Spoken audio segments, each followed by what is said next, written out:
Hrad stojí na vrchole Travertínovej kopy nad obcou Spišské Podhradie. Tento majestátny hrad je jedným z najväčších hradných komplexov v strednej Európe a je zaradený do zoznamu svetového dedičstva UNESCO. Hrad postavili v 12. storočí na kopci so skvelým výhľadom na okolitú krajinu, čo z neho spolu so strategickou polohou urobilo na dlhé stáročia významnú vojenskú pevnosť.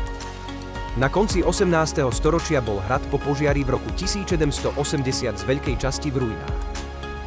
V 20. storočí sa však uskutočnili rozsiahle reštaurátorské práce, aby sa zachovala a prinavrátila zašlá sláva hradu. Dnes je Spišský hrad obľúbenou turistickou destináciou, ktorá láka návštevníkov z celého sveta. V hradnom komplexe sú umiestnené muzeálne expozície Spišského múzea.